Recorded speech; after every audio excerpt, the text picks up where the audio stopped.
Siren बज चुके हैं, बॉर्डर पर धूल उड़ रही है, ट्रकों की लंबी कतारें आगे बढ़ रही हैं और हर ट्रक पर लगी है ऐसी तोप जो मिनटों में कई किलोमीटर दूर तबाही मचा सकती है।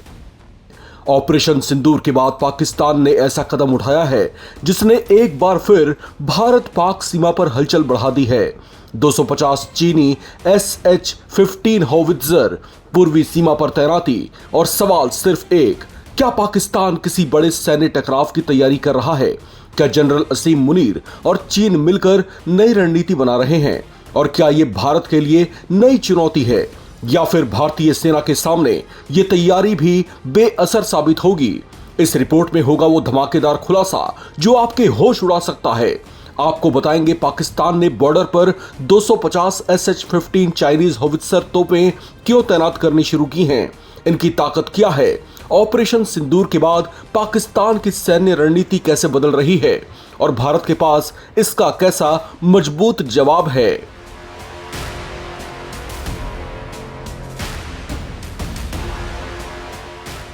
ऑपरेशन सिंदूर के बाद भारत पाकिस्तान के बीच सैन्य तनाव पूरी तरह खत्म नहीं हुआ है। अब पाकिस्तान ने अपनी सीमा पर ऐसी तैनाती शुरू कर दी है जिसने डिफेंस एक्सपर्ट्स का ध्यान खींच लिया है। रिपोर्ट्स के मुताबिक पाकिस्तान भारत से लगती पूर्वी सीमा पर चीन निर्मित 250 SH-15 truck mounted self propelled howitzer तैनात कर रहा है। ये कोई सामान्य सैन्य तैनाती नहीं मानी जा रही, बल्कि पाकिस्तान की लंबी दूरी की आर्टिलरी कैपेसिटी को तेजी से मजबूत करने की बड़ी कोशिश के तौर पर देखा जा रहा है। बताया जा रहा है कि मई 2025 में भारत के ऑपरेशन सिंदूर के दौरान पाकिस्तान और पाकिस्तान अधिकृत कश्मीर में आतंकी ठिकानों पर हुई कार्रवाई के बाद इस्लामाबाद ने अपनी सैन्य रणनीति में बदलाव तेज कर दिया। अब उत्तर से दक्षिण तक अलग अलग सेक्टरों में इन एडवांस तोपों की तैनाती की जा रही है ताकि सीमा के कई हिस्सों में एक साथ लंबी दूरी से जवाबी फायरिंग की क्षमता बढ़ाई जा सके। रिपोर्ट्स के मुताबिक 250 SH-15 सिस्टम किसी एक ब्रिगेड के लिए नहीं, बल्कि कई आर्टिलरी रेजिमेंट्स को पूरी तरह लैस करने के लिए पर्याप्त माने जाते हैं। यानी पाकिस्तान सिर्फ किसी एक इलाके की सुरक्षा नहीं बढ़ा रहा, बल्कि पूरी सीमा पर अपनी फायर पावर को आधुनिक स्वरूप देने की दिशा में काम कर रहा है। अब सवाल यह है कि आखिर SH-15 इतना चर्चित क्यों है? चीन की रक्षा कंपनी नोरिनको द्वारा विकसित ये 155 mm truck mounted self propelled howitzer है। इसे चीन की सेना के PCL-181 का एक्सपोर्ट वर्जन माना जाता है।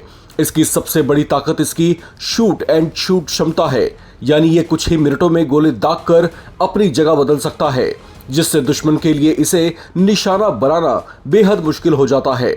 रिपोर्ट्स के मुताबिक ये सिस्टम सामान्य गोला बारूद से 30 से 40 किलोमीटर तक और रॉकेट असिस्ट गोले के साथ 53 से 72 किलोमीटर तक हमला कर सकता है। ये प्रति मिनट लगभग 6 राउंड फायर कर सकता है और सड़क पर करीब 90 किलोमीटर प्रति घंटे की रफ्तार से आगे भी बढ़ सकता है।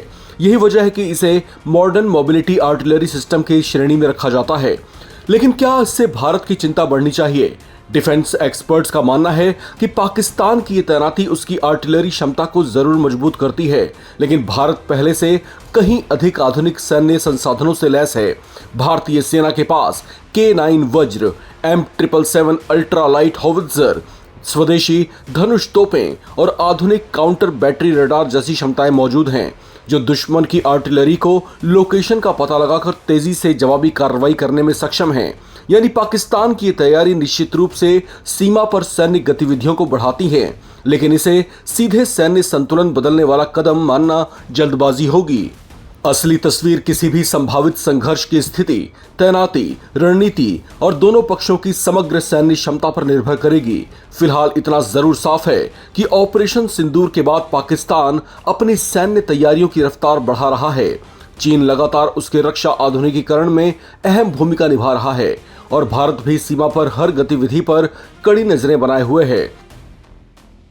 ऐसे में आने वाले दिनों में सीमा पर हर नई तैनाती और हर सैन्य कदम पूरे दक्षिण एशिया की सुरक्षा स्थिति पर असर डाल सकती हैं। इस रिपोर्ट में फिलहाल इतना ही। बाकी अपडेट्स के लिए आप बने रहें नवभारत टाइम्स के साथ।